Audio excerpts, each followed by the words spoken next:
بسم اللہ الرحمن الرحیم۔ آپ صلی اللہ علیہ وسلم نے فرمایا، اسلام میں رہبانیت نہیں، میری امت کی رہبانیت اللہ کے راستے کا جہاد۔ پڑھے لکھے لوگوں نے مسلمان کو سمجھایا، رہبانیت کا مطلب بیوی بچوں کو چھوڑ کر جنگل میں چلے جانا۔ اور امام غزالی رحمۃ اللہ علیہ نے توکل کا درجہ بتلایا۔ پہلا، امیدوں کا ختم کر دینا۔ دوسرا، اختیارات کا چھوڑ دینا۔ کسی نے سوال کیا، حضرت تیسرا درجہ کیا ہے؟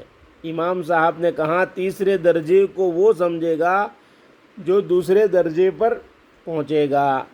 تیسرا درجہ مردے کے مانند زندوں کے حوالے ہونا۔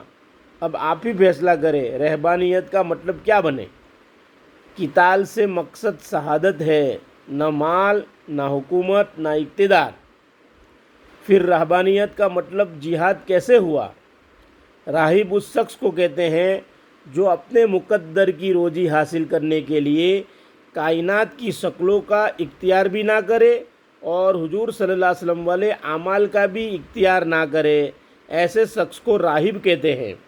اور جو شخص اپنے مقدر کی روزی حاصل کرنے کے لیے حضور صلی اللہ علیہ وسلم والے اعمال کا اختیار نہ کرے اور کائنات کی شکلوں میں گھسے یعنی اختیار کرے، ایسے شخص کو آخرت میں ایک چور اور ڈاکو کی حیثیت سے اٹھایا جائے گا۔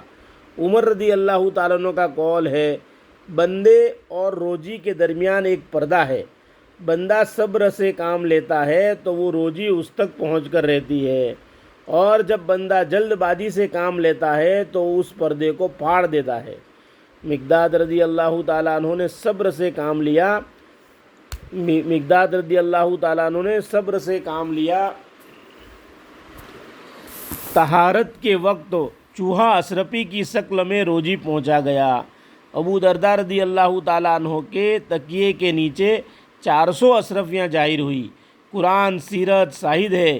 اور جو شخص اپنے مقدر کی روزی حاصل کرنے کے لیے کائنات کی شکلوں میں نہ جاتے ہوئے حضور صلی اللہ علیہ وسلم والے اعمال کا اختیار کرتا ہے، ایسا شخص صراط مستقیم پر ہے، سیدھے راستے پر ہے، اللہ کے راستے کے جہاد پر ہے، نبیوں والے، صالحین، صدیقین، شہداء والے راستے پر ہے۔ ایسا شخص گجب والے راستے سے محفوظ ہے، یعنی یہود اور نصاروں کے طریقے محنت سے محفوظ ہے۔ ایسا شخص کاروبار ثواب کے لیے، خدمت کے لیے، سوال کے حرام سے بچنے کے لیے، امانت کی ادائیگی اور صدقات کے حکم کو پورا کرنے کی غرض سے اسباب کو اختیار کرے گا، جیسے صحابہ رضی اللہ تعالیٰ عنہ نے ثواب کے لیے اسباب اختیار کیے تھے، پرورش کے لیے نہیں۔ اللہ پاک عمل کرنے کی توفیق عطا فرمائے۔